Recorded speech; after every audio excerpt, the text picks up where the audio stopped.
Hello and welcome back, ladies and gentlemen, to the second game of today with HWA Kingston and RoughNeX. I'm Pulse and I'm joined by Spuddington once again. How's it going?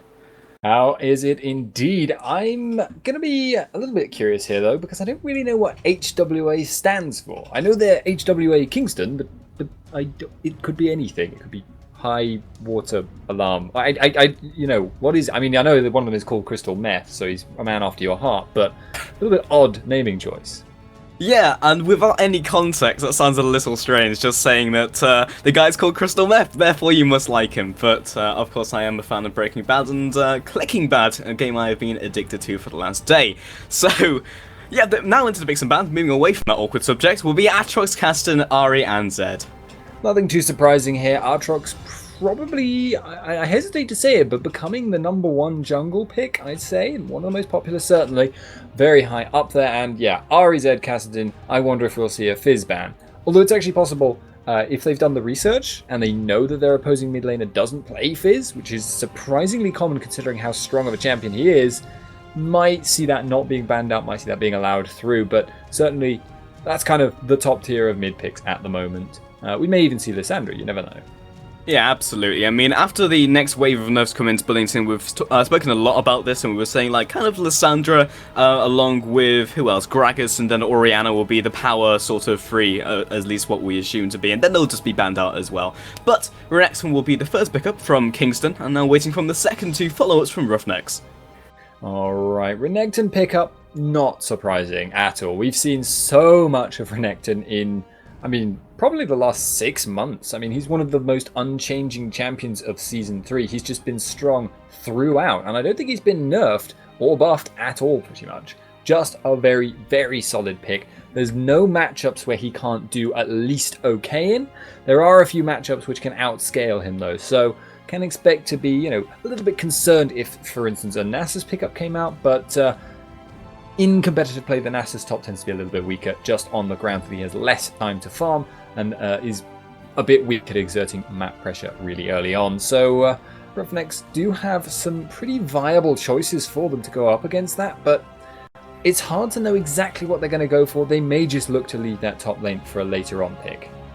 Yeah, indeed. I mean, they have the luxury of doing that now and take some of the more priority picks, such as Orianna, which we've already spoken about being one of those power mid laners, and also Elise, most likely going to be in the jungle, could indeed be in the top lane, could be shaping up against Renekton, wouldn't be the worst matchup I've ever seen. And in the jungle, well, we'll see if any more picks come out to kind of allude to what they'll go for with the rest of their lineup. So Kingston waiting for the next two pickups to come out here, and of course, as we've mentioned, Fizz is open, so if they wanted to go for that, that wouldn't be a bad pickup in the mid lane. It wouldn't be a bad pickup in principle, but it would be up against Orianna, and I don't think Fizz does particularly well in that matchup.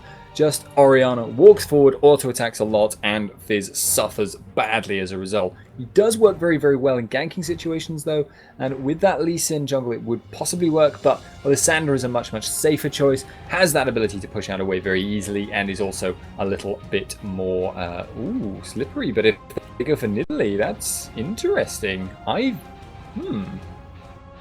Funky. Yeah, that's an interesting pick. I mean, Lissandra made a lot of sense. He was good in gank situations, is good for roaming. Just a very solid pick in general. Nidalee, however, is very risky, honestly. I mean, her laning phase is fairly decent. Up until 6, she doesn't really have that much to harass apart from her spears. Very easy to get around, and when she hits 6, she has decent trading potential, good execute, and is highly mobile, so very difficult to gank. I mean, this is more specifically in the top lane, which she has Cougar, and there's a lot of space to run around, but then there's even less space to run to the turret. So, again, that could work. But, Nidalee, what do you think about this, Spuddington? Okay, so it's almost certainly a mid lane Nidalee, and they are picking that knowing their opponents are almost certainly running the mid lane Orianna. That means you have to be very confident in your Nidalee skills. Nidalee against Orianna is going to suffer and suffer badly early on. She cannot cope with Orianna's continual pushing. She will be forced to last hit under tower, and she's very, very bad at doing that until she's got Cougar form. Even then, not particularly great.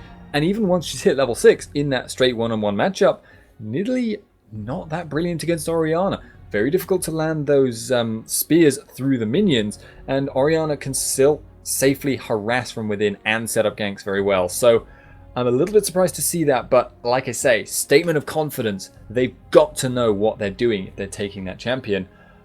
Urgot, though, I mean, this is a blast from the past right here if they go for that.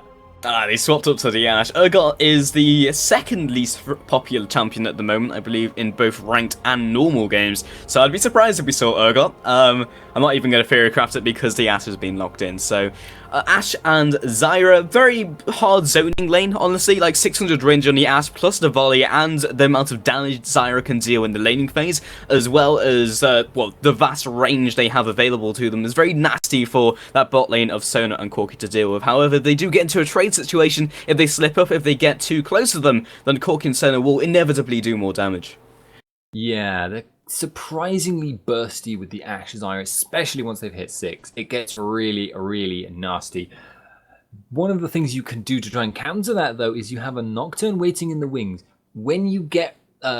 Ashe aggression is very, very predictable. She will want to engage when she has an advantage. She will fire that arrow. Nocturne can counter gank that so easily, and if she is always having to be alert to that, that would be dangerous. But it looks like they're going to swap out for the Vi instead. Also a viable option, though, because she can use her Assault and Battery to just pass straight through the Ashe arrow if she times it perfectly. Yeah, Vi indeed does stand for viable, and I like the Vi pick, honestly. Having the Elise in the top lane, that would be Elise versus Renekton. Vi, heavy ganking jungler early, and also opting for the flash as well, so can do those funky mechanics with Q and flash. And we've got another about 30 seconds to kind of talk about some of these teams. So you've got the classic ball carrier of Vi straight into the Orianna ultimate, look like how Zac does it, but it will be targeted on a champion. So if she gets in range of Ashe, then there's very little Ashe can do to get out of there. Her front line is fairly decent, got the Lee Sin, also got the Lee Sin to kick back, and got the RoughNeX on just to be tanky in the front lines. Lots of poke, good sieging. I'm going to have to question the overall team fighting potential, but the disengage is very, very good with Zyra and Nidalee. Yeah, it's very much reliant on poke. I feel like Kingston here have to just make certain they never get properly engaged on, but that's so difficult to do against that Vi there. If you've got Vi, Assault and Battery, if it locks onto any single player, they are going to get CC'd and they are going to be locked down, and it's easy to follow up on that. And there's a lot of follow up for that. Makes it very, very hard to, really play the poke game you want to, because if you ever get in range of Vault Breaker, you're done. Regardless though, guys, we will be going into a quick break while we wait for the delay timer to tick down, which has now increased to 3 minutes for reasons. And we will see you after this.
Hello, ladies and gentlemen. Welcome back. Was a little bit of a delay. We did have one of the players restart their PC, but this is RoughNeX versus HWA Kingston, and it does look like RoughNeX are going for an aggressive invade. Their counterparts spreading out a little bit more. I am Spuddington, joined once again by Pulse. Hey, how's it going? And we haven't actually seen any of these teams prior. I haven't even seen any of the players play before. I don't think we've casted either of the teams personally. So I don't know what the matchup is between either of these teams. I don't even know what elo they are because, of course, they are from, well, the Turkey region. So Q's been thrown out by Crystal Meth, which will never get old.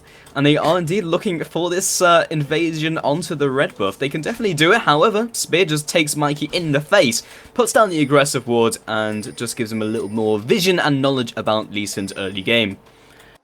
Yeah, having that vision over Lee Sin is a nice advantage, just means you have a lot more options available to you. Spear's getting lobbed quite often at the moment, but without a mana regen item to start with, Nidalee will actually run herself down if she keeps throwing spears like that. Regardless though, she's just going to have to contend with the pushing fight in mid lane. It's going to be a difficult time in this early game, and you may expect to see some kind of like jungler intervention, but that's not even really an option either, just because Nidalee is not going to offer much in a gank. Yeah, I think the most interesting lane for me is going to be Nidalee, because it's how she's going to deal with the early game, and indeed deal with being Nidalee, because she's not exactly a champion we see all that often. The last time I honestly saw her was in the Korean scene when they ran her top lane as AD and took her Blaze of the Ruin King. So in the mid lane, she's got a decent early game she can poke, but against Orianna, I mean, auto-attack trading really isn't an option. In the top lane, we've spoken about this during the breaks, but we said that most likely Vi is going to go blue-red top. In fact, it's going to go red-blue and then somewhere else, so doesn't even want to capitalize on the slight advantage that Elise has, at least levels 1 to 3 on Renekton. Yeah, if it's a little bit too predictable of a jungle path, it can be really quite perilous. And there are also, it's generally nice to be down there to counter gank your opponent if they're going to be going for the blue-red themselves. Being parallel to that gives you that little bit of an edge. Yeah, Crystal Meth is going to go blue-red and then probably maybe bot lane. I mean, his chances of ganking bot lane, especially on the blue side, are a lot lower than going somewhere like mid. And then he can't really go mid because he got Nidalee there. So he'll just either have to head up into top lane, farm a little camp, maybe go top lane. But honestly, he can't do anything. It's not really an option to go for an invade because they know there's going to be wards there. He knows that they've probably warded his red as well. And because as a result, he won't be able to immediately go down bot lane. So Lee Sin can't capitalize on that super strong early game. Which will hurt him slightly, hurt his lanes a little bit as well, but nothing really to write home about at this stage. We'll see how Vi reacts to it though. Yeah, she's got more options, but even she has some opposing deep wards. We'll be going to take away the wraiths now. Just a very kind of passive early game for these two junglers, warding each other off. If that continues though, I'd say that is going to favor HWA. Orianna does not clearly want to push as hard as she could do into this mid tower. I think Crystal Meth may have spotted out Moath there, so this could be a nasty pincer movement. Does look like that is going to be escape though. Yeah, Vi is highly maneuverable at any stage in the game. We'll generally like to max the Vault Breaker first, so we'll have that off cooldown more often, and also with the Flash, so very little chance of her being taken out early, but still taking away some of those summoners might have been nice. Crystal Meth moving up into the top lane to see if we can get this kill onto Mikey, along with Stormged in the top lane. It's going to have to be pretty tight though, pretty close to that turret, and someone flashed up red in the bot lane. War damage comes out to Stratagas, and also takes the ignite to the face. Zyra indeed does have the flash, didn't choose to flash for it, knowing that Stratagas had the barrier off cooldown. The lane in top is pushing out now. This is a very patient, batch of Crystal Meth here. Mikey R is going to have to be very quick with the repel. He's going to check it. He's got the distribution, goes in with the Q, misses it, and Lee's now into spider form, has the repel available to her, and they don't even choose to go any further with it. Even though the CC was not there, they didn't want to go for the tower dive, but even so, scaring Elise out of her lane, just a little bit. Yeah, Vi showing her face in the bot lane. They're just trying to kind of ward off the aggression. Stratagas had a little bit of a failed all-in that bottom lane earlier on. Did escape with his life, but had to use that barrier. Had to got ignited as well. So Zyra Ashe doing work at the moment for the team, and probably going to be a very strong scaling late game. And Mikey are in trouble. Yeah, flashes with the Ruthless Predator. Slice comes in, stuns him underneath turret, doesn't go for the tower dive. Will the Ignite be enough? The answer is a no. And in the bot lane, just kind of warding off Vi, but Vi's play honestly is just to stick around for the farm, making sure Corki wouldn't die. So again, no kills, no first blood just yet. Yeah, continuing with the, the theme of everyone sort of trying very, very hard and then not quite managing to get the aggression. Thus far, though, it's definitely HWA that have come a lot closer to making these lanes go in their favor. And also worth noting, even though there's been no kill in top lane, Stomagd is getting a big advantage. 39 CS to 17, and he's getting an XP advantage right now. Elise is losing a lot of creeps to the tower. This is dangerous from the perspective of RoughNeX. Yeah, naturally over the course of that lane, Renekton will start to win out against Elise. Elise has that slight advantage in the first couple of levels, but with Lee Sin actually getting a more successful gank than the counterpart of Vi, then that's really hurt Elise in the top lane. So that lane is losing quite heavily. Bot lane not having a fun time against Ashe and Zyra. They might be able to do something when they hit 6, which will be in 2 levels time, with the massive burst damage they can bring into the bot lane with the crescendo and the extra burst damage from Corki. See if they can do that on maybe chaining Moaf's ultimate with the assault and battery, but we'll see what happens. In the mid lane, again, could be a very nice gank, something Vi could even lane gank with Vault Breaker into assault and battery and the classic shockwave combo. But until then, we'll see what happens. Traps. Traps is what happens. Yeah, Nidalee has put down quite a peppering of those, actually, all around the place. 4, 5 there, I can see traps. Renekton getting, just a little bit of damage. And I do have to query, has gone for Giant's Belt. He's clearly not feeling threatened by Mikey R right now. Percent-based damage, yeah, whatever, I'll just build health anyway, it's fine, I'm Renekton. I mean, why not? It's an armor item, she deals magic damage, but she can't kill me, so why not? I might have been able to go for the Brutalize if he wanted to go for a more aggressive build to see if he can kill Elise, but Elise, even when she's behind, is very difficult to take out, with Repel and also CC on demand, just being highly maneuverable, and her trading potential is kind of alarming as well, so Renekton, again, just doesn't have anything to fear. In the top jungle, got Moaf just taking his red buff, and again, pretty slow-paced game despite many of the ganks coming in, but no kills just yet. Mid lane is starting to equalise on CS as well, though. Yeah, and that's actually a little bit concerning again for RoughNeX. Nidalee's biggest weakness is her early game lack of ability to deal with pushing. That was my concern when I saw that pick against the Orianna, but it just hasn't proved to be nearly as much of an issue. So now we're getting a bit of a farmed Nidalee running face first into Moaf. Yeah, Moaf jumps over the wall. Has he got the blue buff? Can't see just yet. Actually goes over the execute combo, flash over the wall. Should be good to go. Another flash and the safeguard. Tidus now into the trade with the ultimate of Shockwave. First blood comes down and the second kill. One in return for Dadrag. And Spear over the wall just wards Orianna off. So 1-for-1 trade. Both of the mid laners picking up a kill. So Dantrag ended up with the red buff and Tyrannus ended up with the blue. Probably going to be favouring, the mid lane with the blue buff here. That is just going to give relentless pushing power. And Nidalee, even after getting Cougar form, isn't that equipped to deal with it. Mikey R could be in trouble in this top lane if he gets stunned up.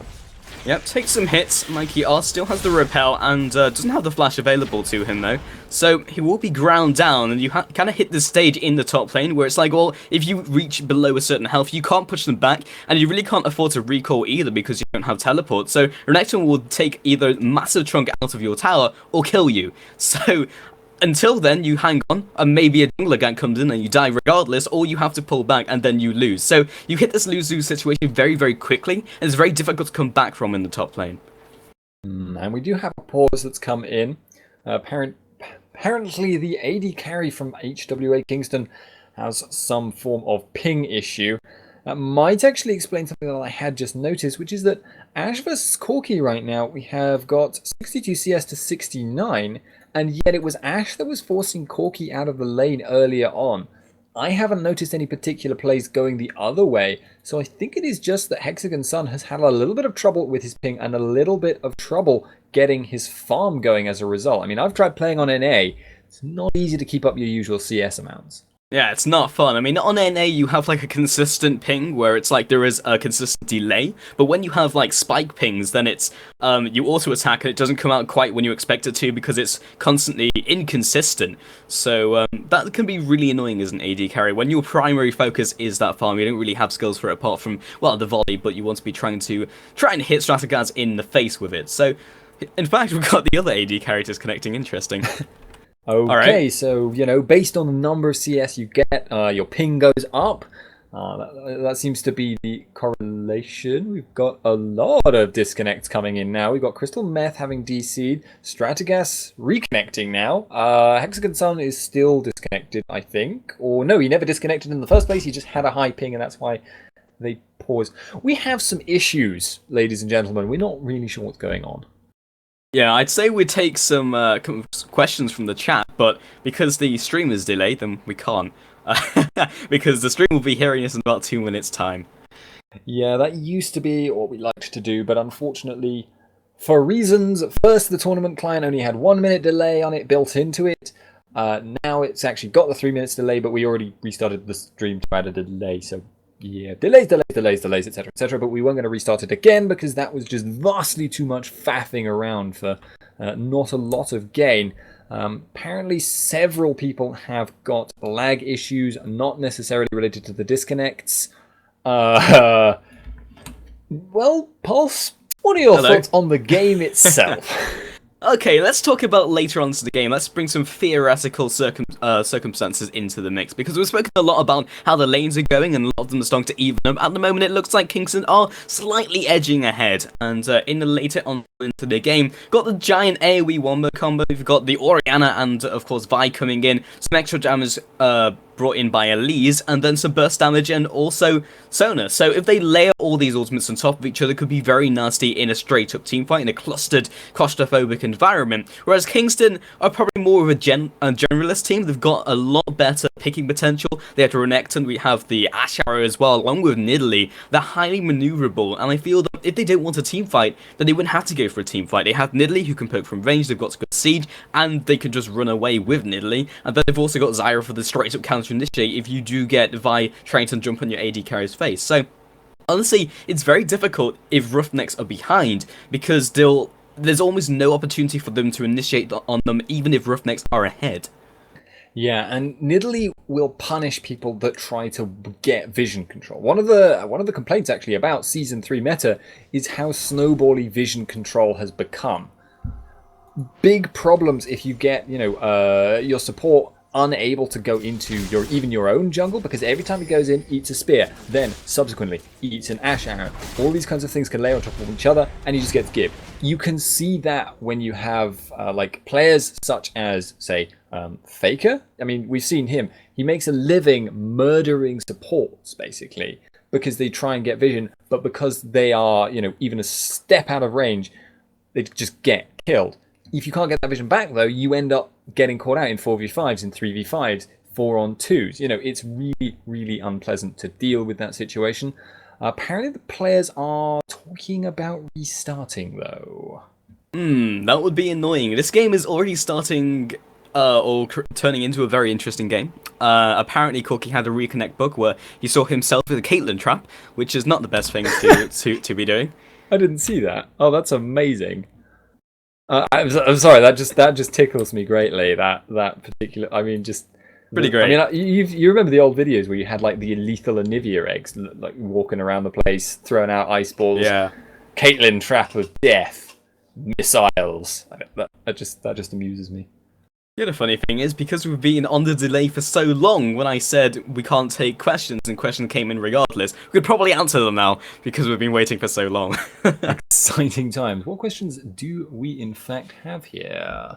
We'll just give it a look right through here. Who is controlling the camera? That would be Rauben, who is our lovely streamer. Also our streamer. Yeah, he's a good man. He's a good man. Forgot his passport once. Yeah, he doesn't use directed camera either, unlike some of the streamers we have. So yeah, another one of the questions is it hard to commentate a game? And well, Meta's just responded with, it's hard to commentate a game with this many pauses because literally nothing is happening. Oh, whoa, stop, you're wrong, because things are now happening. I minimized to look at chat and then suddenly things. But yeah, so it is hard to commentate a game though. Might be deceptively so. Or rather, it's not difficult to commentate a game badly. So we do have HWA now, possibly trying to set up for a bot lane gank, but Crystal Meth going to go back to those golems. He could still come back around for this bot lane gank, though. He could indeed, and that's one of the nice things as a jungler. It's like, okay, I can't quite go for the gank right now, go for a jungle camp, and then come back later. Of course, you want to be ganking as much as you can like a jungler, such as Vi or even Lee Sin, because you do have that huge early game power. Moaf looking for the gank into the top lane. There is RoughNeX. He will have the slice and dice up in 1 second. The Dominus has been popped. He really doesn't want to die from this. And Ignite comes down, in fact. Repel comes up and he pops himself away. Interesting he chose for the Ignite, even though they're clearly not going for the kill. As soon as RoughNeX ults, it's like, well, this gank is null and void. Yeah, they were actually starting to get very concerned that they would be killed if they hadn't ignited.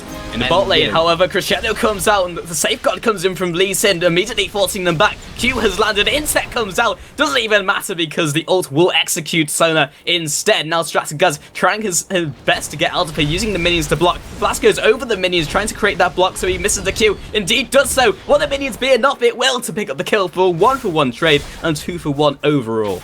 Minions eternally OP as heck. Last game they turned around a 2-on-1 situation. This time they turn around a clutch 1-on-1 auto attacks.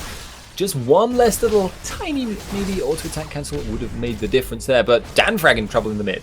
Yeah, Shockwave came out and the spear in return takes out a minion, but Tyrannus looking very good, and this is kind of what we expected. I mean, Nidalee, if she gets ahead in the HP war, then she will be able to execute and have that kind of fear ready, but, well, Orianna will probably win in the long run, and the poke is really starting to hurt, especially after that blue buff earlier. Yeah, that's partly the thing here. Nidalee has not had her blue buff, and Orianna has had a blue buff for a long time, constantly pushing up, and as a result, I've got to say, Nidalee doing a remarkably good job staying pretty much even on CS in spite of all of that hardship, and that's the confidence I was talking about in Champions Select. If you pick Nidalee into Orianna, you've got to know what you're doing, and they did in fact know. That means I'm kind of looking forward to how well Dantrag does as this game goes on, because confident in a bad situation, we'll see if he's able to turn it into great in a good situation.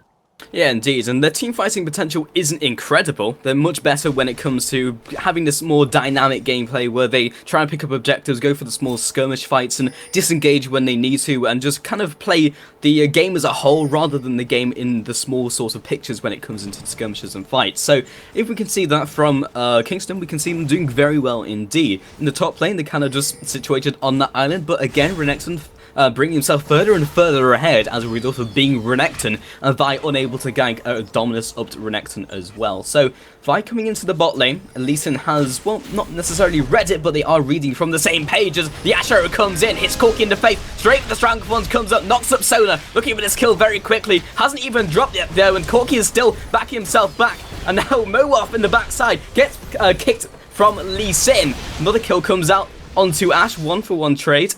And that will be the end of the hostilities, and who did the kills go down onto? One onto the jungler and one onto Zyra.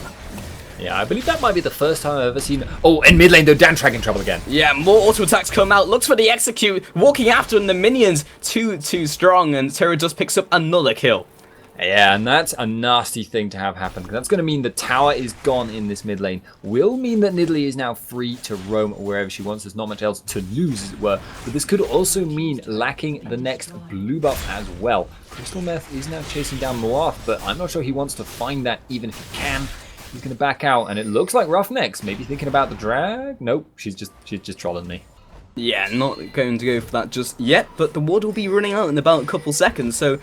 a little surprising they've not chosen to ward it again, considering the jungler of Crystal Meth is around the area and Ash is also alive, but I guess they don't really have anything to fear just yet. So slight gold advantage to RoughNeX is kind of what they're needing at this stage in the game, Spuddington, because if Kingston get ahead, then they're going to probably stay ahead. There's no opportunity really for RoughNeX to engage on them if Kingston don't want them to, so as long as RoughNeX maintain a small advantage, then at least they can start pressuring objectives, and Kingston probably can't face them down in a 5-on-5.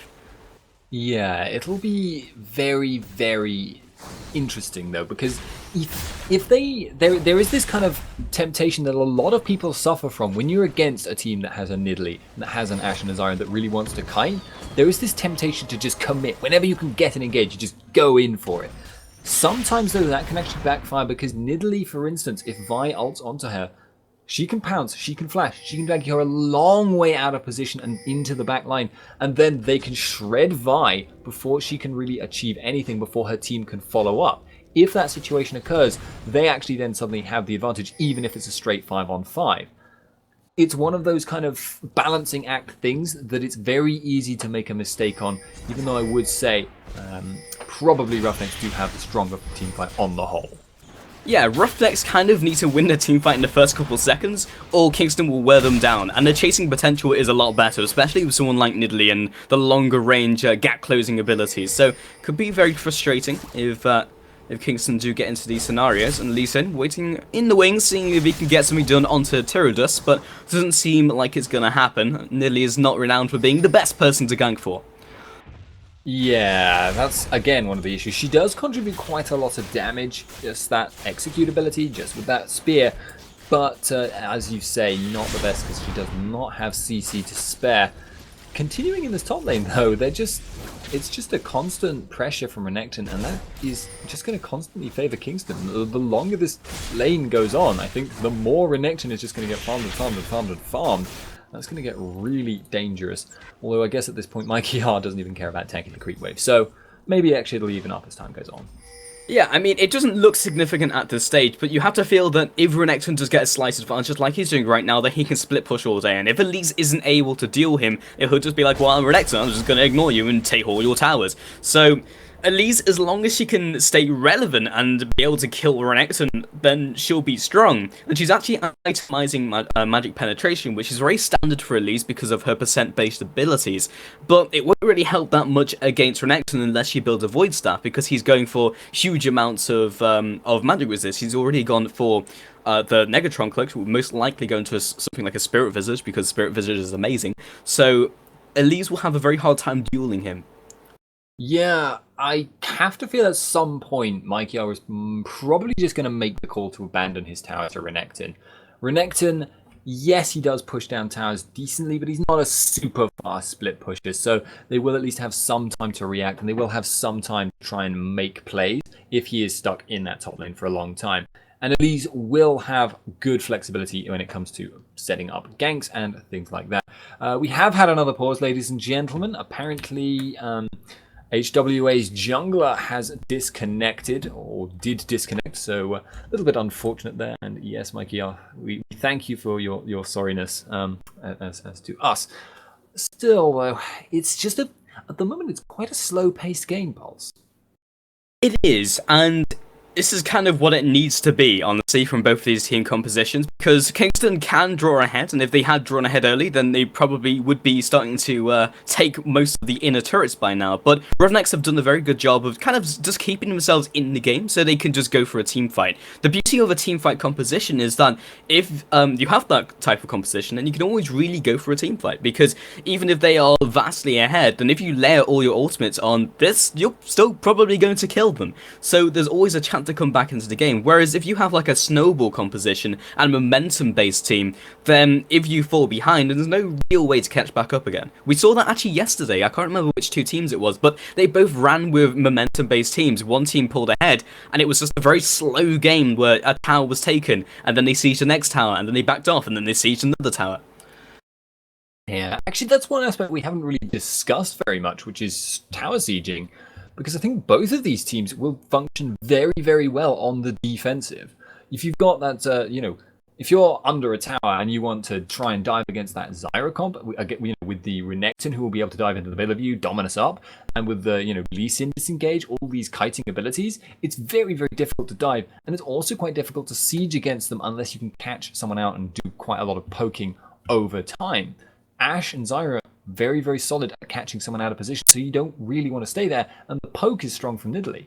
The same works in reverse, though, because you've got Sona for heals on RoughNeX over time. You've got the Orianna to catch people out, and the Vi to catch people out, and the poke from Corki. So neither team really wants to siege pretty much like ever. They pretty much have to kill people somewhere that isn't their tower, and then try and take objectives, and that's partly what's contributing to the slow pace at the moment. Yeah, and that can favour either of these teams, because RoughNeX, they can go for a team fight, they win a team fight outright, and then they siege a tower. Or, we have Kingston getting a pick, and then they siege a tower. If they get the pick onto the right person, it could really hurt RoughNeX. But in the long run, I feel RoughNeX will have a better game, because they'll go for a team fight. That generally means you're going to wipe out more than one guy, but Kingston are more looking for picks. You're not usually going to get a pick onto two people, it's usually one person who you can chain CC. And meanwhile in the mid lane, a Shockwave comes out, goes in with the Ignite as well, looks for more command attacks. Barry has been popped down by Dan Trag, I should say, and clears the rest of the minion wave. So Orianna not quite able to take down Lee in a combo, but at least suppressing her against the tower. Crystal Meth comes in from the side looking for this guy to happen, doesn't have anywhere to jump to, and won't be able to get the kill on to Orianna. However, this is meaning that Orianna is getting very, very farmed indeed. 2 kills, and that's going to be a big teamfight presence. She's already got a lot of damage. Dan Track actually looking like he might go aggressive here. Yeah, he's looking just to kind of poke Orianna in the face. Probably won't win a sustained engagement, especially with auto attacks, but with Crystal Meth waiting in the wings, might be able to just safeguard to her, go with the classic insect maneuver, and see if they can kind of take her down before she gets back to turret. But doesn't look like Lee Sin's too interested in that concept. Yeah, and indeed, I'm not really sure what Lee Sin is interested in at the moment. He's kind of, you know, just running around the place, maybe looking to open up opportunities, and at the moment looking, I think, to counter-gank Vi, but Vi is going to be coming in, or not, actually. No, bye-bye, okay, nobody's doing it. Yeah, this is one of the frustrating games. As a jungler main myself, I can see it. It's like, well, there's nothing really I can do right now. Lee Sin can't go mid lane. No reason to go top lane. It'll probably hurt Renekton. Meanwhile, on the bot lane, nice flash from Firebow and just gets on out of there. So, they have so many tools to not die that no kills are ever going to go down. It's like, Asho, flash out of the way. Meanwhile, on the bot lane, can you catch Corki? No, Valkyrie. Yeah, it's just... something will eventually break. That is how these kinds of games work. And I have to say, at the moment, it feels... Vi ultimate down in the bot lane. Assault and Battery comes out, lands onto Zyra's face. Meanwhile, the knockup from Zrangathorns is strong, will keep the bot lane away. And now the gradual, slow deterioration of Vi, and she gets taken down by Ashe. But too tanky for that to really pick up a kill in the long run. So... the ping has gone down on the mid lane. They realise that Nidalee has left the area, but there is no Drake to go to, so Kingston is just kind of wandering around for a bit. Yep, and that's the power of the defensive situation there. Both RoughNeX and Kingston there showing it off, because they tried to dive against Kingston there, but they couldn't manage to make that work. They ended up getting punished quite hard for it, but then they backed away to their tower, and then RoughNeX were too dangerous to dive, and they just couldn't go for it, even though it was a 3-on-3 significantly in their advantage. So again, we go back to this farming pressure, but at the moment it feels like the break point in this game is going to be Ashe or Corki taking their respective towers, and I have to say it feels like Ashe is going to be the one to do that eventually, purely based off her range. Yeah, it's either RoughNeX kill the bot lane and then they take the tower, or Hexagon Sun along with Triel just grind the bot lane of Corki and Sona down, and then they kill their turret. So it's either one of those two scenarios. We've already seen that the junglers can't have that much of an influence in the bot lane. Maybe Lee Sin could just go down there and try lane. I mean, there's nothing else he can do, so he could go for that. Meanwhile, on the top lane, Dominus has been popped, gradually taking down Mikey R, but doesn't have enough damage to completely nuke him in a second. But the Ignite comes out, Call the Meek, and doesn't have any follow-up. He does have to slice and dice, and he could do some decent damage to this turret. It's kind of a balancing act from Mikey R. Can he stay in? Can he poke down Stormaged as he takes down the turret? And the answer is yes, because range, and Renekton doesn't have anywhere to jump to. Can he use the Spylings and make a sick play? The answer is no. Too many health potions on Elise for him to completely push it out. But the very slow grinding, like water on rocks, is just, it is happening. It is happening. Kingston are taking very small advantages in both top and bot. They also have already lost their mid lane, so they haven't got anything to lose there. Trio, and once we have got those outer towers down, it will give both teams a lot more room to maneuver. Although it does look like Renekton will get his one now. Yeah, and Renekton doesn't really have to move from the top lane. I doubt he will, honestly. I think he'll just stay up there, and that's why we said before that the bot lane is kind of the breaking point of more players on the board to do what they like, whereas Renekton is probably quite happy just to sit up there, honestly. And now the Asher comes across, doesn't quite connect, and Strategy is still taking some damage from Crystal Meth. The counter guy comes up from Moaf, and the Stranglethorns comes up. Volley comes out from Hexagon Sun as he wells away at Moaf. Should be able to jump over the wall, the high mobility. Crescendo comes across, another spear comes down, doesn't quite hit Firebow on the backside, but Crystal Meth lands the Q. Will he insect backwards? Nope, he's already used his ultimate. Spear lands though, does a lot of damage, and there's no dragon to contest over for another 40 seconds, so I guess that's it. Spoilers, nobody dies. This is I mean, it's almost becoming comical just because these fights go down, everyone's throwing around burst damage and CC and crits and damage and damage and damage, and then everyone just kind of backs away on about 20% health. You know, this time though, it definitely is favouring Kingston. 2 towers in relatively quick succession. Orianna cannot push down that inner tower. She's unable to keep going because it's just not quite safe enough against the Lee Sin. That is going to mean, however, they will be sacrificing a dragon fairly shortly. I believe RoughNeX are in position to certainly pressure that and are in position to take it if it spawns, which it will, in just 2 seconds' time. Renekton's still pushing out that top, though. Yeah, Renekton gradually doing some damage to Elise. There's no tower for either of these players to go back to, but if they're safe about it, no kill should really go down. Dragon's currently being taken by RoughNeX. The only potential for Kingston to take this is for a steal, and Corki actually picks it up. Nice fight. And Lee Sin comes in from the backside, and there's nothing he can do about it. So Kingston really couldn't go for a team fight because 4 vs 4 they'd probably lose. Strategas, has he got the Valkyrie? The answer is yes. Doesn't choose to jump over the wall though, then uses the flash. Mind games. You got to throw off the Lee Sin Q. However, everyone's pretty much still in their lanes. Everyone's still laning. No one's really making, you know, mobility plays. The only guys still roaming around are the junglers. Although now Crystal Meth is tanky enough to start just saying, right, I don't care, Moaf, I'm taking this tower, damn it. And it does look like they will get at least a decent chunk out of it. Mikey are being forced away in top lane. Yeah, and now the fact Assault and Battery comes in. He's taking a lot of damage, Ocelot. But I honestly, I blame Moaf for that because he just kind of backed off and he had the shield on him. So he will back on off and nothing really happens. No tower gone down and Moaf will just back off the base. High tier plays right there. Ash Arrow is ink on the bottom lane, but I don't really know what the follow-up is. Well, hit Firebow in the backside, but, well, Triel will do minimal damage. Now Lee Sin is coming in from the top side, and he might be able to pick up a kill here. Lands the Q, and the flash comes out from Sona. Maybe wasted, potentially. As long as Corki can get out, it should be good to go, but he gets kicked back with the classic insect. More damage coming out, but he turns us around, picks up 1 kill. Spit comes out, doesn't quite connect with Corki. Now the Cougar comes in. Who will catch up? It will be Dantrag as Moaf comes in for the counter gang, looking to save his ally of Corki, but will not happen. However, this inner tower is now being pushed. This is starting to pick up a pace, actually. RoughNeX are going to take this middle tower, and in fact, will be free to take at least the next creep wave away if he wants to. Is getting encircled by Renekton, though. This could be a little bit dangerous if Storm can predict the path of Orianna correctly. However, it doesn't look like he's got the nous today. However, that will mean HWA now have the opportunity to start threatening this mid tower, which is very, very low. And indeed, it does look like they're just going to tank that out. Yeah, that's now a very tanky Renekton. He's hit the stage where he's not quite critical mass of Renekton, but he's got 240 farm, which is something you don't really expect that much of a top laner. It's usually the mid lane or sometimes the AD carry you see with those incredible score lines. Flash over the wall from Triel was probably the best decision to make, but now the shit's coming in from RoughNeX, so it's going to be a massive team fight as Crescendo comes in. The AoE wombo combo, not quite used at the right time though. They didn't chain the CC together, but a sudden battery will come out, knock back from Lee Sin's Dragon Rage, but still pick up the kill onto Renekton. So they don't have that ability just to tank through turrets and really have their front line available to them. And pings come down. Let's see what RoughNeX go for here. They're heading towards the Baron area. I'd be surprised if they went for it, but they definitely could with Elise.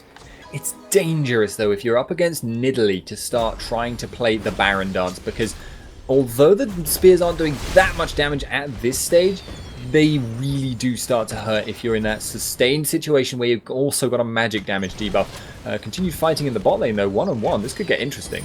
Yeah, Corki will win this, honestly. In a 1 versus 1 against Ashe, and she's not that far ahead of him. She's not even ahead of him at all. Corki has way more burst. He's also itemized the Trinity Force, so his mid lane damage is way higher than Ashe's. She'll start to scale up again when it hits the late game. She's not quite the parabolic power curve that we see from maybe Tristana or even Caitlyn, but Corki will definitely out-trade her in any type of trade in the next couple of minutes. But in the Baron area, didn't choose to go for it, and Nidalee is probably one of the best people at stopping a team from taking Baron, and honestly that kind of wraps Nidalee up in a nutshell. She's one of the best characters for stopping people from doing something 1 versus 5. That massive range, especially in Baron Pit, where they're kind of clustered and you have everyone in a very claustrophobic environment, it's very difficult to dodge those spears, especially if you choke them with vision. And as you mentioned before, Spuddington, the magic debuff, then Nidalee will just stop you from taking Baron. It's as simple as that. So now we are looking like we're going to be seeing a fairly protracted Baron dance at the moment. Ashe is pushing out that bot lane. Expect to see her recall when Corki comes to stop her. AD carries kind of 1v1ing in the bot lane, which kind of reduces the actual potential to take the Baron. But we're seeing a Baron dance where people are fighting for that vision control. Expect to see Vi try and catch out Zyra at some point. Will be the play she wants to make. A little bit dangerous, a little bit difficult for her to do, but and you can see Triel is playing very carefully, trying to avoid even the possibility of getting caught out there. But it's just this tug of war of vision, and every time there's kind of an overcommitment in one area or an undercommitment in that Baron Pit, they will go back in, clear out all the wards, put down their own fresh wards, and then eventually have to go back to buy more wards. So the only thing that can really relieve the monotony is either a Vi engage in a really nice place, sufficient critical mass of poke from Nidalee, or an Ashe engage.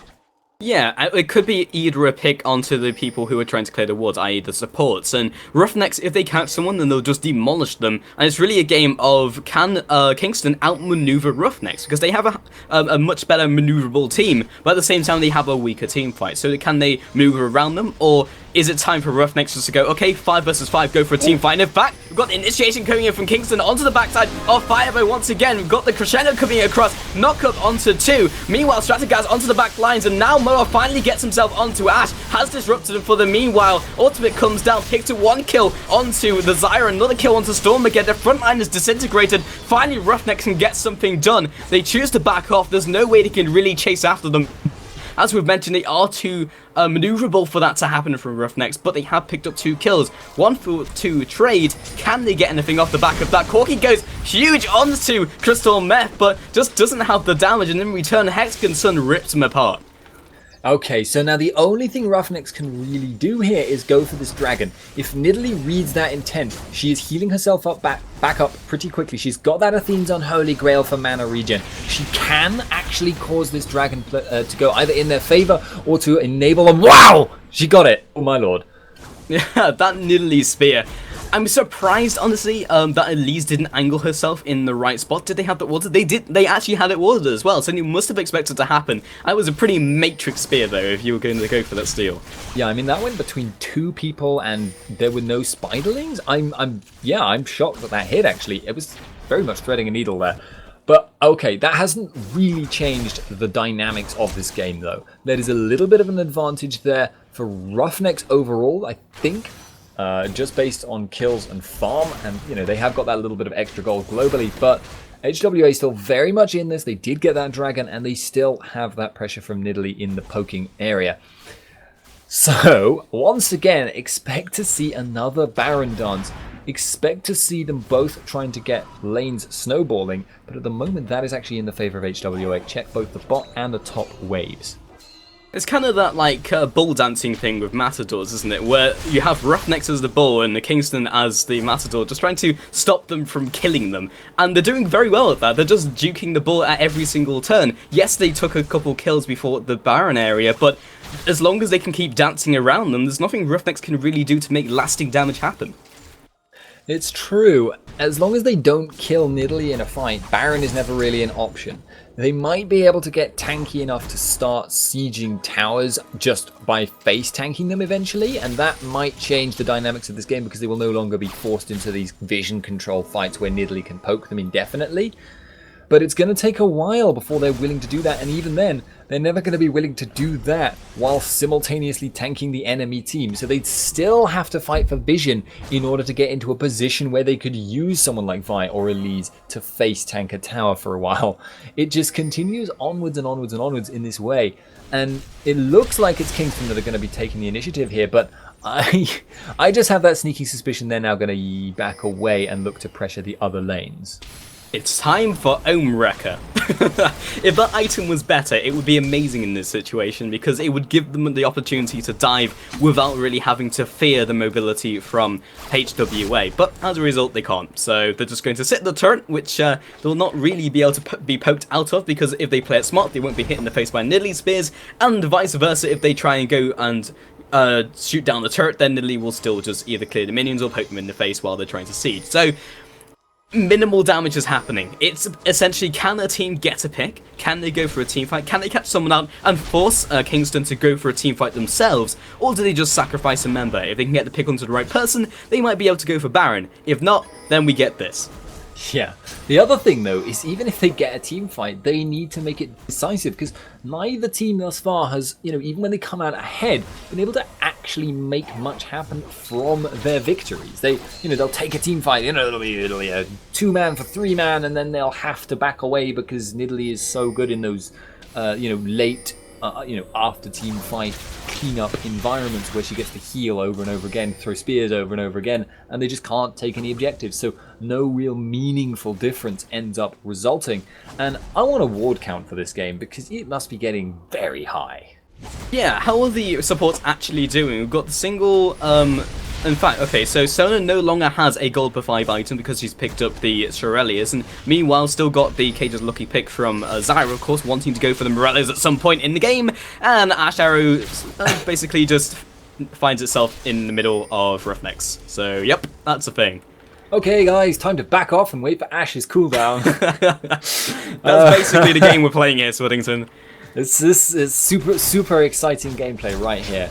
It's a little bit unfortunate, but these games do kind of, they have to exist so you can have the faster paced games be interesting, because it has to be something that can happen.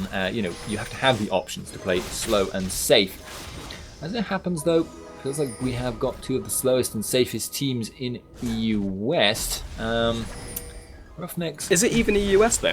I believe RoughNeX at the least are, and I think HWA are as well. I believe they're both EUS teams. Could be Turkish, but I think EUS, yeah. Valid statement then. And now we have vision control, but now the teams are also managing the vision control, kind of bodyguarding their supports as they do so. So, well, Nidalee traps will kind of pay dividends right here. It's because they're going to have to go through certain routes and they're going to have to walk over Nidalee traps to do it. So at least they'll have vision on them no matter what they do. Could have some interesting mind games where they get someone onto a trap and then walk one way and then flank them from the other, but it looks like they're just going to barrel down mid lane and probably just wave clear it. So again, we have the stalemate. However, we have Shirelius being popped. Finally gets the ultimate. He knocks him back into his team. So he knocks a couple off to the side. Now RoughNeX is in the middle of everyone. He's got the ultimate down. He's incredibly tanky, but forced to flash out. Ashe Arrow finally finds its target in the form of Strategast. He now turns it around. Huge damage onto RoughNeX. Can he get the kill onto Elise? I don't think any kills got down yet. Finally, he gets the kill onto Zyra. Now he's looking for the kill onto the rest of the team. He splashes. He gets another kill. Missile Barrage comes through. Nidalee spear from the side takes him out. Hexagon Sun is still in good shape. He's got the heal from Nidalee. He's got also the barrier.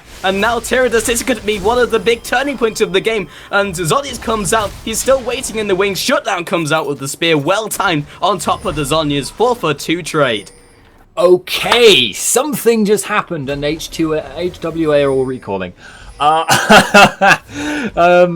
Okay, so HWA there. That was what I mentioned earlier. You saw Vi committed really hard to getting Ashe there, and she then got flashed further into her team. She was then basically parallel to RoughNeX, who was able to dive into the much closer backline of RoughNeX, and it was essentially Vi was tanking all the damage, and RoughNeX was tanking all the damage, except for the fact that RoughNeX was also putting out tons of AoE magic damage, and is also much tankier than Vi. As a result, it was a situation that actually kind of favored HWA because of that overextension, but Dantrag there was only able to turn the team fight around later on because he wasn't contributing that much in the actual bursty phase of that fight. and actually missed a couple of key spears when they were near the tower. Could have picked up a couple of extra kills early on, which would have then helped them out in that team fight. But still, HWA coming out a little bit on top. And that could be a sign of things to come, which is worrying for RoughNeX. Yeah, it's a lot easier for Kingston to get into a team fight they like, rather than RoughNeX getting into a team fight they like. Where, for example, in the last team fight, we very quickly got to the stage where it was Dantrag able to go into the fight where he can just throw spears and execute people. Whereas in the full-on brawls, the kind of scraps that RoughNeX really enjoy, they immediately got away from that and split the team fight up. And after the flash came in from Ash, and then Mowoff was dragged all the way back to his to their back lines, they'd split up the team fight. Then they could start going for individual kills. Whereas if Ash didn't have flash, and then the Vi jumped in with assault and battery, they nuked 2 or 3 people down, then they win the fight. But as long as they can disengage for a couple seconds and make sure that that full-on AoE damage doesn't completely detonate their team, then Kingston are in better shape, and it's much easier for them to do that, whereas RoughNeX will find it harder to nuke down 2 or 3 people. Yeah, and Corky's going to just head up to that top lane, clear that out now. He will get nice little chunk of farm there, actually. That's going to be another couple of 100 gold. Advancing quickly towards the point where Ash is going to start outscaling him quite significantly, though, in terms of damage. She has very high base attack speed, whereas Corky's is a little bit subpar for an AD carry. Plus, the Trinity Force build will not scale in quite the same insane way that a crit attack speed build does. So maybe this is another thing that will favor HWA as the game goes on. Thus far, though, RoughNeX, still very close in terms of team fighting capability. They just need to make the right engages happen. As it stands, though, continuing on with the Baron dance, which has suddenly turned into a Baron. Okay, so I like this from RoughNeX because they either take the Baron or they go for a team fight. Both of the scenarios they win, and they just destroy that so quickly. If they can get someone here, this will be really nice for them. Duke's out of the way of Stronger Thorns, gets a pig, gets the Baron. Perfect scenario for RoughNeX. Okay, well that puts them definitely in the driver's seat, and now they need to make use of this impetus. They actually have a big advantage there. There's no Stranglethorns available for the next fight. Corky's gone to top lane to push that out, so he'll snowball the wave. Then they can pressure that mid lane, and they really need to do that. They cannot afford to take too many Nidalee spears, though. If that happens, they will get too low, and they will risk a disadvantageous 4-on-5 engagement, which is very possible to be forced if they get poked down too much. Baron regen's going to help out, but they have to be so careful about it. At this stage, I really don't want to go back to warding hell. Yeah, RoughNeX, if they take this game by the collar and just go for the team fights, that would be fantastic. They go for the top tower. Honestly, I could see them tower diving this if they need to. I think they definitely could, but Crystal Meth comes in, lands the Q, doesn't choose to insect anyone backwards. This is not the tower they want to be fighting under. One of the towers, honestly, RoughNeX might have been able to just dive straight up. Mowoff is tanky enough to make it happen, but instead didn't choose to go down that path and just back off, pick up the turret, which is not too bad for HWA, but it's still another advantage to RoughNeX. Yeah, they are starting to get some decent momentum off the back of that Baron call. And you were right, though, they really shredded that fast. I think that's just due to the amount of percent damage they have from Elise, coupled with Corky getting to quite a late game AD carry build. Orianna has 400 farm. Just a little Easter egg there for you, but 400 farm, 39 minutes, not bad going, but it does kind of speak to the pace of the game.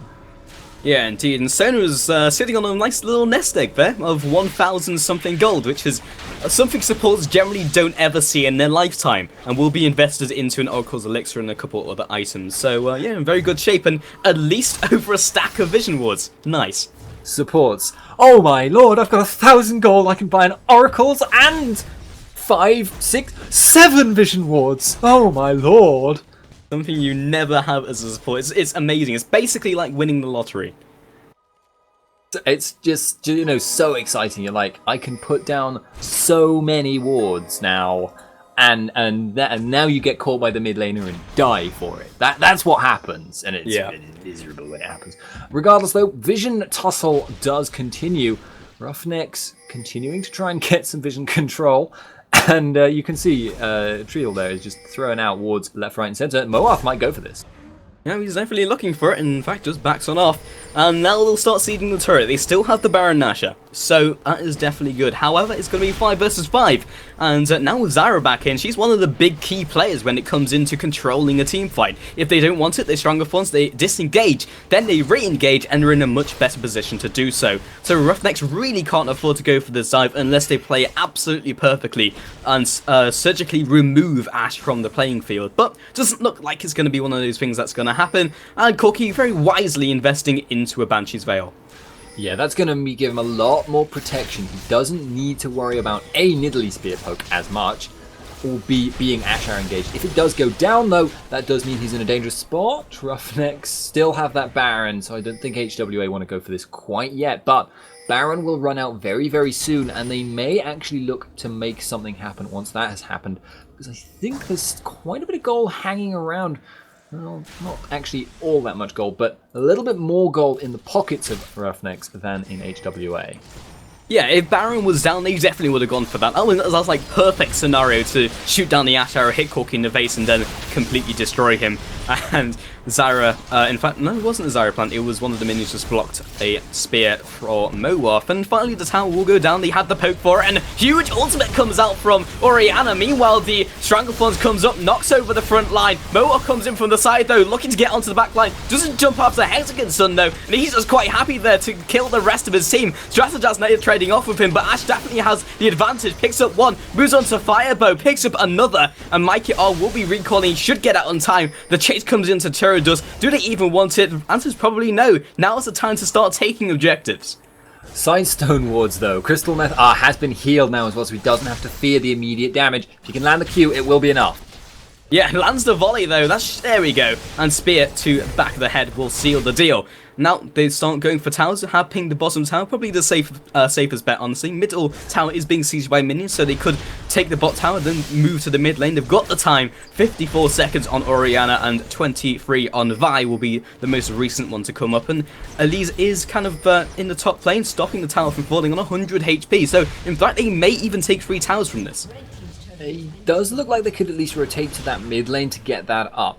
Baron will not be respawning for 2 minutes, so they don't need to worry about that. Looks like they're just going to go for the safe option, get the dragon, steal the blue, then look to reset. But they didn't take that many towers, so in terms of map pressure, not a great deal of difference between the two teams. They both kind of lost a little bit there.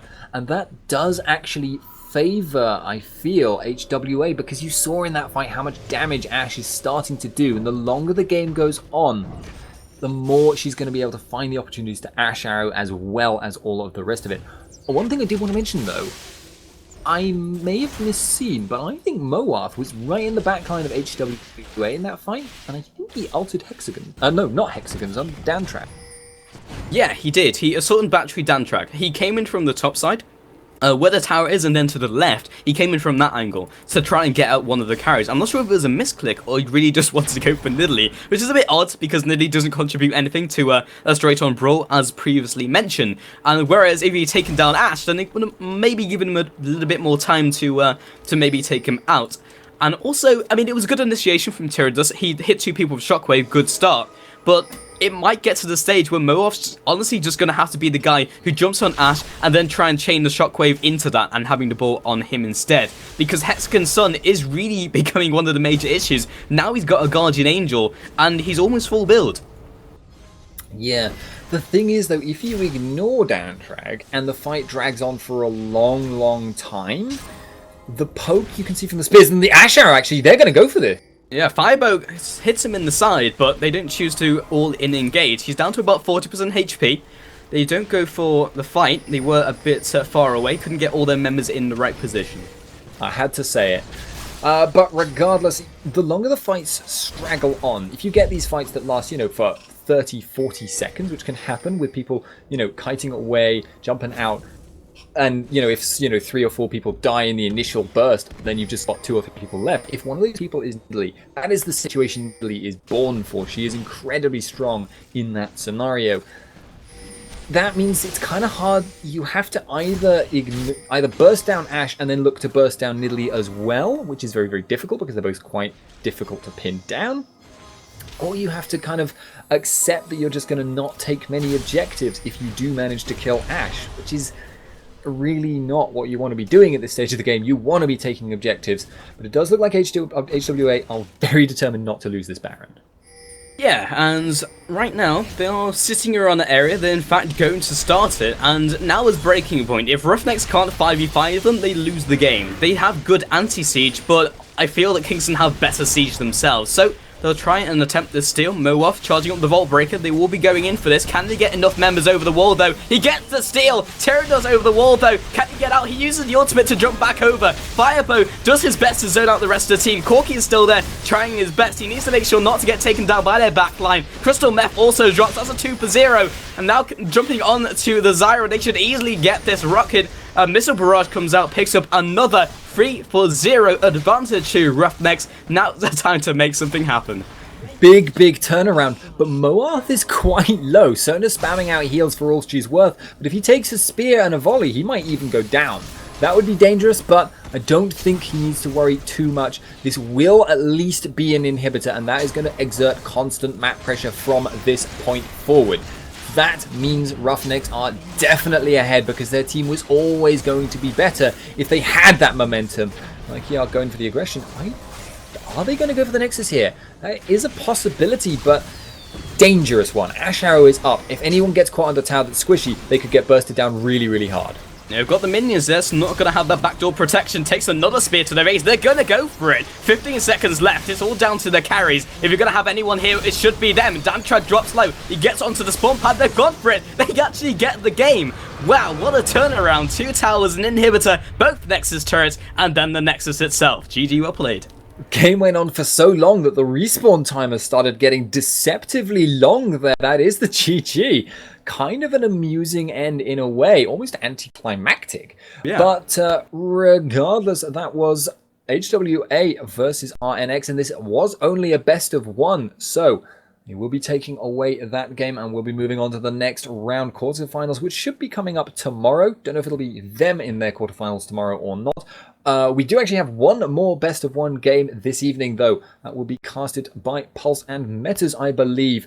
I am Spuddington, by the way, so if you've enjoyed my casting, do feel free to follow me on Twitter at twitter.com/Spuddington or facebook.com/SpuddingtonCasts. Links will be appearing in chat, or maybe appearing in the past, because I know there is a delay for 2 minutes, which is unusual for us. But or in the future. In the future. Or in the past. I don't know. It's time travel. I don't know. But yeah, the next game will be Ant Gaming versus Eternity. We were talking about this earlier, wondering if Eternity's lineup would change once again, because it changes every other week, so definitely a possibility, but no idea how this next matchup is going to go, and that will be, indeed, as Spuddington mentioned, by myself and Metas. So we'll be back very shortly. We'll see you soon.